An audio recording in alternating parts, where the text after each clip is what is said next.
Hi, in this section, we will be covering the experience that the patient has at the consultation and the assignment of the care pathway for the patient. So, once the patient is at the clinic, he or she needs to basically check in at the clinic saying to get a token number and get started with the consultation process. So, this is very simple. On the portal, he just clicks this button. Then, a simple login is carried out through Facebook where we get some basic information about the patient.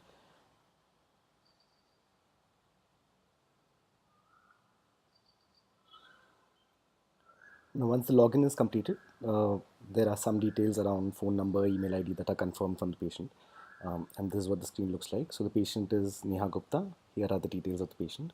The patient can also connect any wearables. So, for example, if they have a Fitbit or are tracking their diet through some source, that can be done through this button.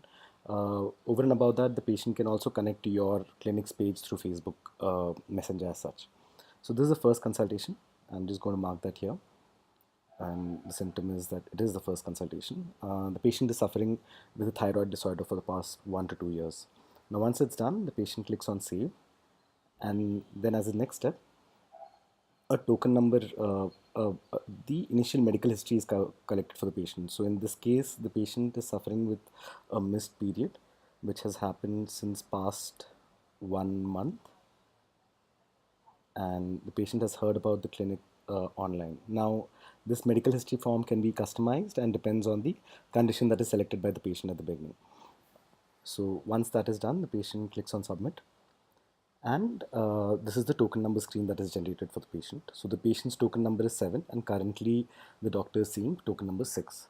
So we'll quickly skip to what happens on the doctor side of things. So this is the doctor screen. Now let's assume that the consultation with the previous patient is done. So the doctor just clicks on checkout and moves on to the next patient.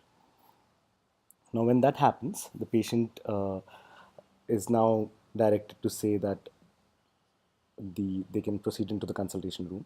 Now, let's assume that during the consultation, the doctor realized that the patient is perhaps suffering with hypothyroidism, which is a known fact, and over and above that, has also realized that the patient is probably pregnant.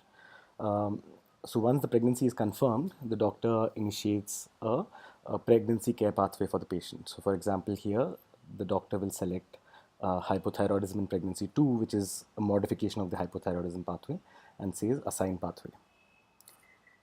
And then the doctor selects done.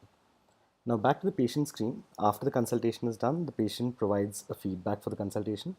Um, Very good, for example, and then uploads any prescription or a note that is provided by the doctor.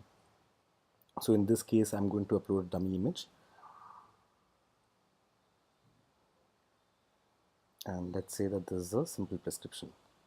And patient adds. Once the report gets uploaded, the patient will be allowed to press the submit button on the screen. Now, as we saw in the previous step, the doctor assigned a care pathway, which was the hypothyroidism in pregnancy 2 pathway. Now, as you can see, there is an initial description of the pathway. So, the doctor wants X number of consultations to happen, to have a monthly thyroid profile done for the patient, and so on and so forth. Now, the duration of the pathway is 10 months, and the number of care items involved are about 8 or so. Yeah, and this is an initial description.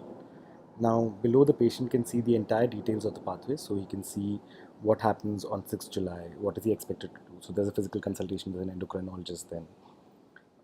Then on 9th July, there should be a consultation with the treating gynecologist, so on and so forth. So the patient can essentially see the entire pathway right over here. Over and above that, the system also allows the hospital to create payment plans. So, for example, there's a basic payment plan where it's only health reminders and the consultations with the treating physician are covered. Everything else is done on a pay-per-use kind of basis. Now that costs about 8,750, and the patient can select to pay monthly, quarterly, or give a one-time payment. Now, similarly, there are other plans that the hospital has created where all the consultations are covered, or if you go down further, where all consultations are covered as well as all the tests are covered within the payment plan as such, and that costs about 72,000 rupees total for the entire 10-month duration. Now, these are all samples, obviously. Um, so the patient can select any one of the payment plans and then go ahead, and they're redirected to a payment gateway where this amount is deducted every month, kind of a thing.